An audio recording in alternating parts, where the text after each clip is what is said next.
Ассаламу алейкум қадірменді көрермендер, біліп жүр арнасына қош келдіңіздер.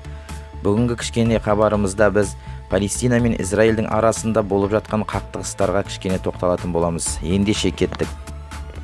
Палестина мен Израиль арасындағы қақтығыс күн өткен сайын ушығып барады. Екі ел арасындағы жағдай қиындаған сайын бұл шектен шыққан әрекетке тосқауыл болуға Біріккен ұлттар ұйымы қауіпсіздік комитетінің мүше мемлекеттері емеурін танытпаған өкінішті. Жарты ғасырдан астам уақыттан бері қақтығысып келе жатқан Палестина мен Израиль мәселесі баршаны алаңдататыны жасырын емес. Екі ел арасындағы қазіргі жанжалдың беталысы қиын. Палестина мен Израиль арасындағы бүгінгі күнге дейін орын алған қақтығысты көрген адамның жаны түршігеді. Мұндай жағдайдың неден туындап, осы уақытқа дейін басылмай келе жатқан түсіну үшін оның тарихын білу керек. Біріккен ұлттар ұйымының 1947 жылғы шешімі бойынша Ұлыбританияның қол астындағы бұрынғы протекторат Палестинаны екіге бөлу қарастырылған болатын. Онда Палестина жерінде араб және еврей мемлекеті құрылсын деп айтылған. Шарт бойынша оның жартысы еврей, жартысы арабтардікі болуы тиіс. Құддус қаласын, яғни Иерусалимді Біріккен ұлттар ұйымы өзі басқаруы тиіс болатын. Жалпы әлемдік үш дін үшін, яғни иудаизм, христиан және ислам діндері үшін бұл мекен қасиетті саналады. Сондықтан да оларды бөле жармай, Ватикан секілді бөлек қала ретінде қалдырылуы керек еді. Бірақ 1948-49 жылғы соғыс кезінде Израиль әскері Құддус қаласының жартысын басып алды. Атам заманнан оның жартысында арабтар, екінші бөлігінде еврейлер мен басқа ұлт өкілдері тұратын. Содан бері еврейлер тікелей Палестина мемлекетін құруға жол бермей, әскері мен Біріккен ұлттар ұйымы комиссиясы арабтарға бөліп берген жердің 1/3 қосып алды. Ал 1967 жылғы соғыста бірінші Израиль бастап, Палестина жерлерінің ішінде Газа секторында түрлі қақтығыстар орын алды. Иордан өзенінің батыс жағалауын Палестина жері деп атамай, осындай саяси атау қалыптастырды. Сөйтіп 1967 жылы Израиль Палестинаның қалған аймағында басып алып, мемлекетін құруға қарсы шықты. Түйіндей айтқанда, екінші дүниежүзілік соғыстан кейінгі жағдайдың арқасында еврейлер өздерінің мемлекетін құрып алды да, палестиндіктерге рұқсат та мүмкіндік те бермей қойды. Керісінше басқыншылықты одан сайын үдетті. Мәселен, Израиль сол жолы Египеттің Синай түбегін басып алды. Иерусалимде Иорданияның әскері тұрған еді, оны да қуып шықты. Сирияның Голан таулы аумағын басып алды. Осындай жағдайлардан кейін 1948 жылдан бері Израиль мен Палестина арасында ірі-ірі 5 әскери қақтығыс тіркеліпті. Шындығында қазіргі әлемде 22 араб мемлекеті бола тұра, неліктен Палестина еврейлерден қысым көріп келеді деген пікірлер басым. Дегенмен араб мемлекеттерінің ішінде Мавритания, Марокко, Алжир алыста. Катар, Бахрейн, Судан, Йемен секілді елдер Палестинаға нақты жәрдем бермей келгенін айта кеткенді жөн санаймыз. Араб мемлекеттерінің ішінде Израиль мен қақтығысқан Египет, Сирия, Ливан, Иордания ғана. Қалғандары әшейін экономикалық тұрғыда мұнайға бай мемлекеттер болып, рет келгенде жәрдем беріп отырады. Сонымен шектеліп, басқа жағынан олардың әскерлерде қатысқан емес. Халық түсінігінде 22 мемлекеттегі 300 миллион араб халқы азғантай еврейде неге қорқады деген ойда бар. Дегенмен олардың аты араб болғанымен заты бөлек мемлекеттер. Әр араб елі өз алдына дербес мемлекет. Олардың ішінде өздерінің ішкі проблемасы да жетерлік. Түйіндей айтсақ, олар өз қазанында өздері қайнап жатыр. Рас, қазіргі болып жатқан қақтығыстар аясында мұсылмандар үшін қасиетті Әл-Ақса мешітін бұзып, орнына синагога саламыз деген әңгімелерде қылаң береді. Енді осы Әл-Ақса мешітіне қысқаша тоқталатын болсақ.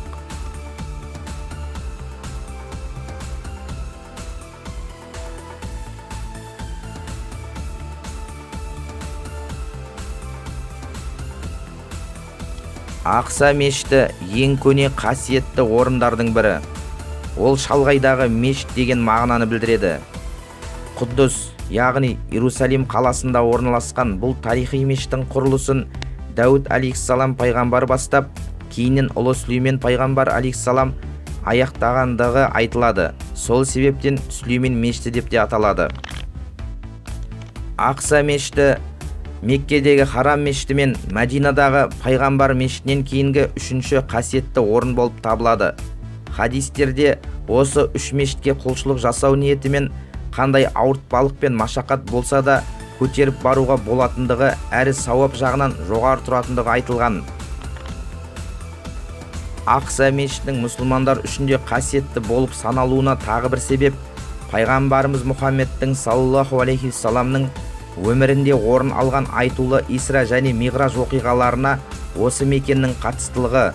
Құранда ол туралы құлына өзінің бірқатар аяттарын көрсету үшін бір түнде Харам мешітінен маңайы мүбәрак етілген Ақса мешітіне апарған Алланың мәртебесі қандай ұлы, күмәнсіз ол естуші әрі көруші делінген дерек бар. Бұл Исра сүресі 1-ші аятта айтылған. Ардақты Расулымыз саллаллаху алейхи салам осы мешітте бүкіл пайғамбарларға имам болып намаз оқытқан. Аяттағы маңайы мүбәрак етілген деген ұғымда ол жерлердің қасиетті екенін аңғартады. Хазіреті пайғамбарымыз саллаллаху алейхи салам Миғражға шыққан уақытында Құддыста қазіргідей мешіт болмаған. Тек Сүлеймен алейхиссалам тұрғызған, бірақ кейіннен мүжіліп қайта жаңартылған Ақса мешітінің қалдықтары болған. Әрі ол жер Бәйтул Мақдис, қасиетті үй деп аталған. Тарихи деректерде Құдыс қаласында Бәйтул Мақдис деп атаған. Біздің заманымыздың 70-ші жылдары Бәйтул Мақдис қиратылғанымен ғибадат орны ретінде білінетін. Сол себепті оның да қалдықтары сақталған болатын. Яһудилер жылау қабырғасы деп атаған қабырға Сүлеймен алейхиссалам заманындағы көне ғибадатхананың қалдығы ретінде есептеледі. Оны мұсылмандар Пырақ қабырғасы деп атайды. Бұл мешіт құрылысына Сүлеймен алейхиссалам жындарды да жеккен делінеді. Құдыс билігі мұсылмандар қолына өткен 636-638 жылдары Хазіреті Омар, Аллах ол кісіден разы болсын, Ақса мешітін қайта тұрғызады. Мешіт құрылысында өзі де жұмыс істейді. Бұл кезде ол шағын ғана бөлме тәріздес болған. Әмәуи халифаларының бірі Әбдімалик ибн Мәруан заманында Ақса мешітінің аумағын кеңейту жұмыстары қолға алынып, Әл-Уәлид уақытында ол жұмыстар аяқталған. 747-48 жылғы жер сілкінісі кезінде мешіт толықтай қирап, Аббасидтер әулетінен шыққан халифа Әл-Мансур кезінде қалпына келтірілген. 780 жылы оның орнына келген Әл-Махди тағы да қалпына келтіру жұмыстарын жүргізген. 1033-34 жылғы жер сілкінісі кезінде Ақса мешітінің үлкен бір бөлігіне зақым келіп, 2 жылдан кейін Әли әз-Захир жаңа мешіт етіп қайта көтереді. Ғимараттың қазірге дейінгі тұрған көп бөлігі осы уақыттарға тән. Кезең-кезеңімен мұсылман билеушілері қолға алып, мешітті қалпына келтіру жұмыстары тоқталмай, күмбезі, мінбері, мұнарасы жасалып, ішкі құрылыс жұмыстары жүргізілген. Аюбилер мен мәмлүктердің де бұған қосқан үлесі аз емес. 1099 жылы Крес жорығы кезінде мешіт шіркеуге, сарайға айналып, бір жағында рыцарь тамплиерлер өздері тұрып, қару-жарақтарын сақтаған. Әйгілі Салахиддин Аюби оны кресшілерден азат етіп, бұрынғы мешіт қалпына қайта келтірген. Тіпті медресе ретіндегі қызметіне де көңіл бөліп, кітапханасын байытқан. Ақса мешіті мұсылмандардың алғашқы құбыласы. Жүзіңді құбыла ретінде қағбаға бұр деген мағынадағы аят түскенге дейін, хижреттен кейінгі 1,5 жылдай уақыт бойы сахабалар Ақса мешітіне бет бұрып намаздарын оқыған. Ақса мешітіне қазіргі уақытта 5000 адам сияды. Ғимарат іші кең 7 бөлмеден тұрады. Ішінде мәрмәр тастардан жасалған бірнеше бағаналар бар. Ақса мешітіне солтүстік жағындағы 7 есіктен кіруге болады. Бәрі де бір бөлмеге бастайды. Бұдан басқа да батыс, шығыс, оңтүстік бетте есіктері бар. Мешіт қабырғалары жартысына дейін мәрмәрмен, ал жоғарғы жағы керемет мозаикалармен көмкерілген. Мешіттің астында қабырғасы тастан өрілген кең орын бар. Ол орында Сүлеймен пайғамбар алейхиссалам атқора ретінде пайдаланған көрінеді. Соңғы ғасырларда да Ақса мешітіне қатысты әртүрлі тосын оқиғалар кездеспей қалмады. Айталық 1969 жылдың 21 тамызында австралиялық яхуди фанат Иса Мәсіхтің келу уақытын жақындатам деген мақсатта Ақса мешітіне іштен өрт қойып, біраз бөлігін зақымдады. 1980-82 жылдары Мерик Хан атты біреудің мешітті жарып жіберуді көздеген террорлық әрекеттерінің алды алынды. 1983 жылы 21 наурызда Ақса мешітіне жасырын кіру үшін қазылған тоннель табылды. 2007 жылы Израиль археологтары мешітке өте таяу жерде жоспарлы қазба жұмыстарын жүргізбек болғанда, ол жергілікті араб халқының наразылығын тудырды. Қорыта келгенде, Ақса мешіті үш діннің өкілдері, иудейлер, христиандар және мұсылмандар үшін ортақ қасиетті мекен болып табылады. Палестина ұлт азаттық күрес жүргізіп жатқан халық екені белгілі. Екі ел арасында қақтығысқа соғыс деп баға беруге бола ма? Әрине, егер соғыс болу үшін екі мемлекетте де әскер болуы керек еді. Ал қазіргі Палестинада құрлық пен теңіз әскері, ұшақ деген дүниелер атауымен мүлдем жоқ. Оларда бар болғаны жеңіл қаруланған полиция ғана. Қазір Палестина автономиясын еврейлер қоршап алып, шетелмен байланыс жасатпайды. Бір сөзбен айтқанда, бүтіндей елді концлагер жасап отыр. Көрші бауырлас Иорданиямен де байланыстырмайды. Кезінде Палестинаны азат ету ұйымының төрағасы Ясир Арафат Газа қаласында тұрған ел билігін Иерусалимге жақын маңдағы Рамалла қаласына көшіріп әкелгенді. Қазіргі басшысы Махмуд Аббас сол жерде отыр. Қазір әлемнің 130 елі Палестинаны мемлекет ретінде мойындайды. Оның ішінде біздің мемлекетіміз Қазақстанда бар. Оның айғағы Нұр-Сұлтан қаласындағы Палестинаның елшілігі. Ал Еуропа мен ақш бұл халық бостандық алуы керек дегенімен, олар мемлекет ретінде Палестинаны еш мойындамай келеді. Израиль басшылығының Палестина жерінде арабтарды қырып, ел аумағының басым бөлігін иеленуіне қатысты Біріккен ұлттар ұйымы неліктен Израиль агрессиясын айыптамай отыр? Бұл жағдайға байланысты Біріккен ұлттар ұйымы қаншама рет әрекет жасады. Еуропа одағы да табыстыруға талпынды. Бірақ Израиль үкіметінің негізгі идеологиясы сионизмге тіреліп тұр. Қазірдің өзінде олар Құранда жазылған үш қасиетті қаланың бірін басып алып отыр.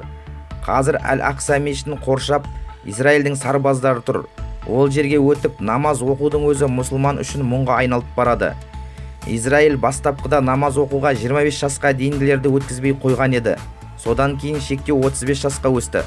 Қазір 45 жасқа дейінгі арабтарды мешіттегі жұма намазға жібермейді. Неге? Басып алумен қоймай мешітке кіруге осылай шектеу қойып отырғаны не деген сұмдық? Жоғарыда айтылғандай, Біріккен ұлттар ұйымы шартына сәйкес Иерусалимнің бір бөлігі арабтарға, қалған бөлігі Израильге тиесілі болуы керек еді. Алайда еврейлер оған көнбей қаланы тұтас аламыз, ел астанасы болады деген шешім шығарды. Бірақ әлемнің бірде-бір мемлекеті оларды мойындаған жоқ. Себебі Біріккен ұлттар ұйымы шешімін ешкім де бұза алмайды. Егер Израиль жағы 1947 жылғы Біріккен ұлттар ұйымы шешімін орындайтын болса, аймақта тыныштық орнар еді деп ойлаймыз. Қазір шетелдік ақпарат құралдарының арасында Евроньюс секілділер палестиндіктер еврейлерді бомбалап жатыр деп ақпарат таратуда. Бұл шындыққа толық сәйкес келмейді. Өйткені арабтарда тек қолдан жасаған от шашатын порох қана бар. Оны атқанымен нақты бір нүктеге бағыттай алмайды. Ал Израиль әскері осындай өлермен қарсылықты сылтау етіп, бейбіт мұсылман халқына қарсы зеңбірек, танк, БТР, ракета, бомба пайдаланып жатыр. Қаншама сәбидің қаны судай ағып, жазықсыз аналардың көз жасы көл болды. Израиль бомбалап бейбіт адамдарды бір айдан бері қырып жатыр. Мысалы, кезінде Біріккен ұлттар ұйымы Палестинаға 3 мектеп, 2 аурухана салып берген.